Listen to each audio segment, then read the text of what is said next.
Good morning.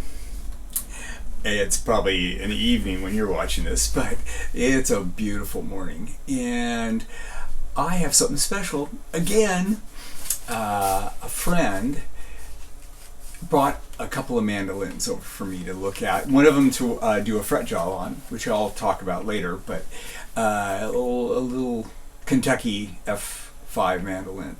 A nice little mandolin. So anyway, it needs new frets, and I'm busy doing that. But he brought a special mandolin, and I thought I'd share it. And it is a F or Frank E. Colter mandolin, and this is the little beauty right here. It's quite amazing, and I'll show some pictures, some close-ups. Round as can be. And I do believe it's a 14-inch scale. And I didn't know anything about Frank Colter, and he built a lot of different instruments. I mean, I think he started with the violin, did harp guitars, was known for his harp guitars, and worked with his violin, but he made Spanish guitars, regular guitars, and mandolins. And I really am taken by him. And there's a couple of mandolin makers or people that really influenced mandolin making in the turn of the century. And I would contend that Frank Colter would be in the top 10 people or the top 3 people that influenced lutherie and went out of his way to more than, I mean, he was very creative. He came up with different solutions and ideas. Anyway, he was born in 1862, and and at the time, this is a 1924 mandolin, so at the time he was 62 years old when he made this. And so a little bit about him. He moved from California to Oregon and settled in Portland, and was a Brethren minister, United Brethren, I think it. Anyway, let's see. Yeah, United Brethren, and he did that for quite a while. But I think around the turn 1900s, he decided to build instruments. And he produced some amazing instruments, actually, and had different ideas about how where the sound holes would go, which is being used today in modern lutherie. The sound holes were not down here, but were up here.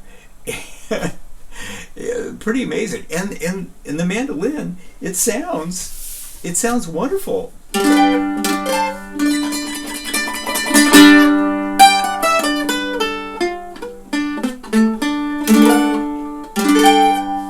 Anyway, it's quite a nice little mandolin. He was quite an orator. He had really unique ideas politically, and he was a very creative individual. Now, I got this mandolin, and Bob, who bought the mandolin from an older gentleman, he paid $60 or $70 for it, but he was told that it was peach wood on the back and sides. Well, looking at it, I know that it's actually quilted big leaf maple, because I can see in this area right in here, and I'll have to show some close-ups, but on the sides it really comes through that there's quilt in this, so it must be Northwest big leaf maple, which is a beautiful wood. And then the top also looks like maple to me. It could be a fruit wood here, but most likely if the sides are quilted mandel, quilted big leaf maple, then the back would be too. It's an amazing little instrument. His inlay of the inlay of his design, which is a helmet, a knight's helmet sitting on a table, is inlaid here and inlaid down here.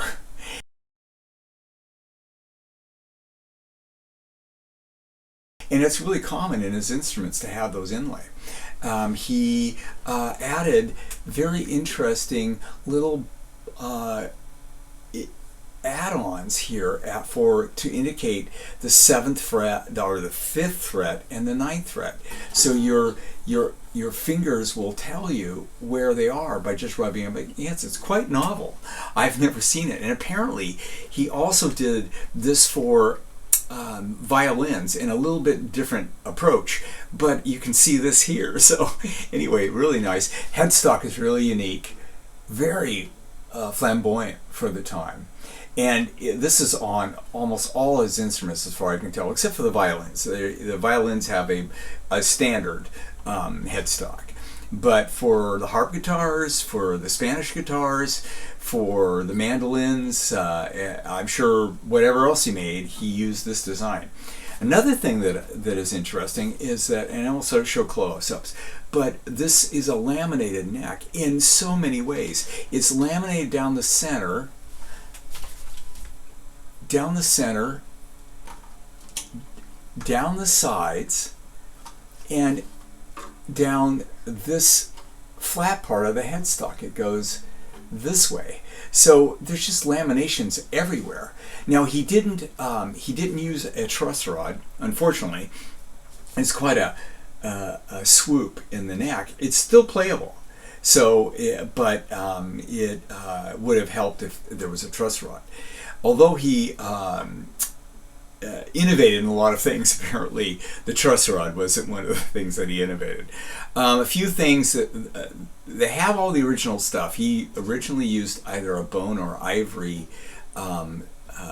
bridge saddle affair, which we have, but its a piece is broken. So we've got Bob put this old archtop guitar bridge on and removed a lot of parts so it would sit at a good level.